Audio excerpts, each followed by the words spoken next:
தமிழ்நாட்டின் இரண்டாவது பெரிய சக்தியாக நடிகர் விஜய் உருவெடுக்க வாய்ப்புள்ளதாக விடுதலை சிறுத்தைகள் கட்சியின் தலைவர் தொல் திருமாவளவன் தெரிவித்துள்ள கருத்து அரசியல் களத்தில் அதிர்வலைகளை ஏற்படுத்தியுள்ளது.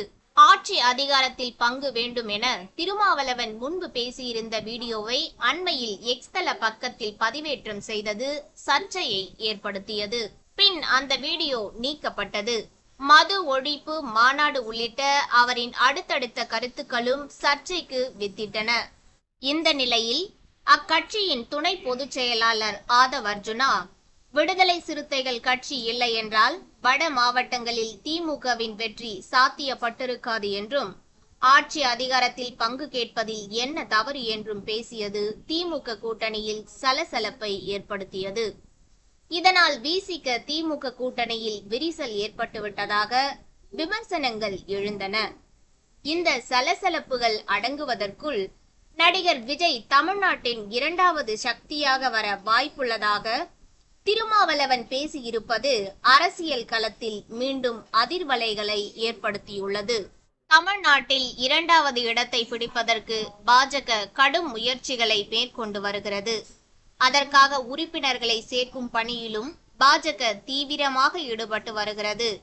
ஆனால் 2026 மீண்டும் திமுக கூட்டணி ஆட்சிக்கு வந்துவிட்டால் தமிழ்நாட்டில் பாஜக ஒன்றுமே செய்ய முடியாது என்று பேசியுள்ள திருமாவளவன், அதற்கடுத்து விஜய் தமிழ்நாட்டின் இரண்டாவது பெரிய சக்தியாக மாறுவதற்கு வாய்ப்புள்ளது என கூறியுள்ளார்.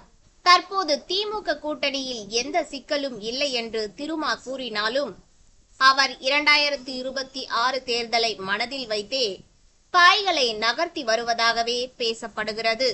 விஜய்க்கு அவரின் ரசிகர்கள் மற்றும் இளைஞர்கள் மத்தியில் நல்ல வரவேற்பு உள்ள நிலையில் அவருடன் 2026 தேர்தலில் கூட்டணி வைத்து தன்னுடைய இலக்கான ஆட்சி அதிகாரத்தில் பங்கு என்ற கொள்கையை சாத்தியமாக்க திருமாவளவன் திட்டமிட்டு வருவதாகவும் நெட்டிசன்கள் கருத்து தெரிவித்து வருகின்றனர்.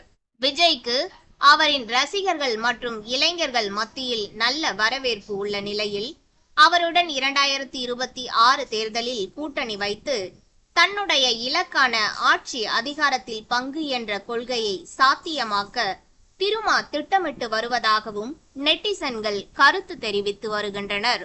நடிகர் விஜய் தன்னுடன் தான் கூட்டணி சேருவார் என நாம் தமிழர் கட்சியின் ஒருங்கிணைப்பாளர் சீமான் ஆரம்பத்திலிருந்தே கூறி வரும் நிலையில் தற்போது திருமா விஜய்க்கு ஆதரவான கருத்துக்களை தெரிவித்து வருகிறார். எனவே 2026 தேர்தலில் திமுக கூட்டணியில் திருமா நீடிப்பாரா என்பது கேள்விக்குறியாகி உள்ளது. ஒருவேளை தான் கேட்கும் தொகுதிகள் கிடைக்காவிட்டால் திருமா திமுக கூட்டணியில் இருந்து வெளியேறி விஜயுடன் கூட்டணி சேர்வதற்கு வாய்ப்புள்ளதாக கூறப்படுகிறது.